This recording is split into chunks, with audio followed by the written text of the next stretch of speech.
Thank you. Excellencies, Ministers, when we gathered at the first ever EU-GCC summit last year, conflict and human suffering was already at peak.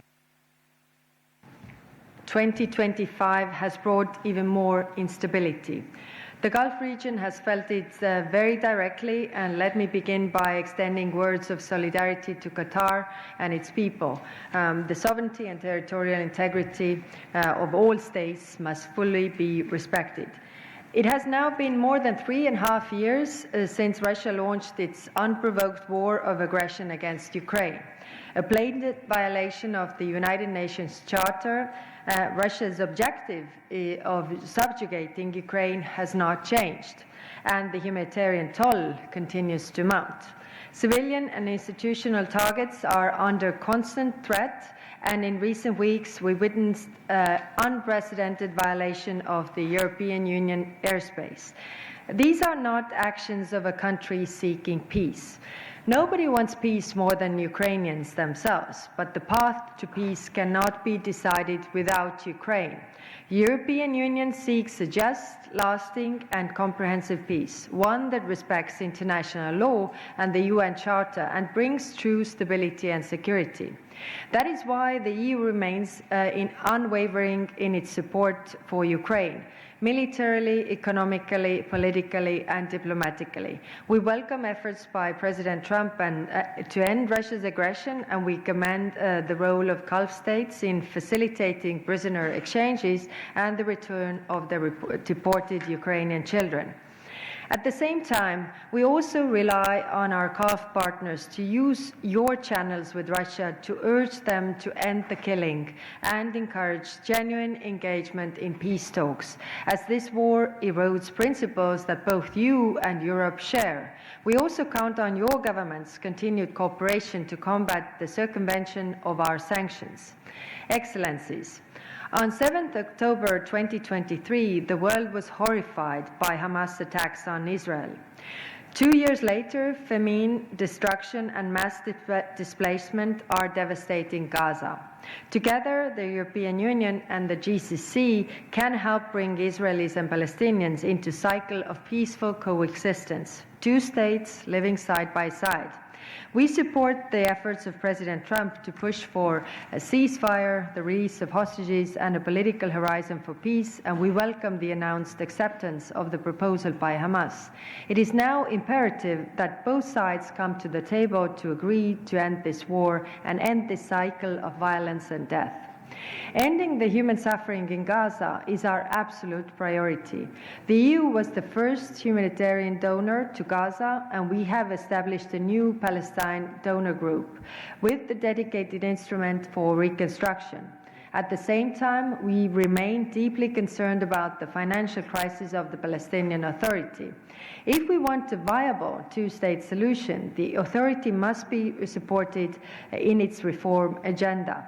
The EU has committed €1.6 billion for the years 25 to 27, and we continue to insist that Israel release the withheld clearance revenues. Diplomacy is essential. The EU is using its channels with Israel, but it's also willing to explore additional tools that will push for the positive changes we want to see on the ground. Dear Ministers, Sudan is experiencing one of the worst humanitarian crises in the world. On 24th of September, I convened a high-level meeting in New York with the like-minded partners to coordinate efforts. If we want to end the atrocities and support Sudan's sovereignty and territorial integrity, we must act together, pressing all parties to allow humanitarian access, to respect international law, and to engage seriously in ceasefire negotiations. De-escalation measures, such as the EU's initiative to protect critical infrastructure, are stepping stones on this path.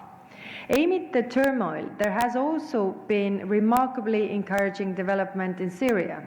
We acknowledge steps taken in its transition and in stabilizing relations with neighbors.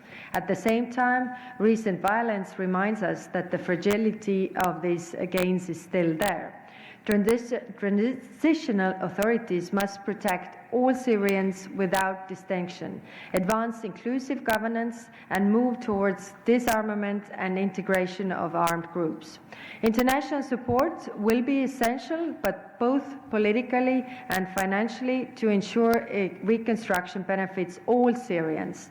We also call on all external actors to fully respect Syria's unity, sovereignty, and territorial integrity. Excellencies, despite global instability, EU-GCC relations are entering a new dynamic phase. Our strategic partnership is growing stronger. Together, we are addressing global challenges, from trade and investment to climate action, energy, green transition, security, and humanitarian cooperation. We have launched practical mechanisms, from trade and investment dialogues, the Green Transition Forum, to new systems for disaster preparedness and radiological data exchange. Yet, much potential remains untapped, especially in connecting our scientists, universities, and innovators. I want to commend EU Special Representative Luigi Di Maio and his team in strengthening our ties since 2023. Next week, the European Commission will adopt the Pact for Mediterranean, a framework for cooperation with our southern neighborhood partners. Its ambition is to expand beyond the Mediterranean, with opportunities for Gulf countries to participate in projects of mutual interest alongside cooperation with the GCC itself. And today we re-energize our partnership so that we can, when we gather at the next EU-GCC summit, we can present not only a shared vision, but also concrete results that bring stability, prosperity, and hope to our peoples. Thank you.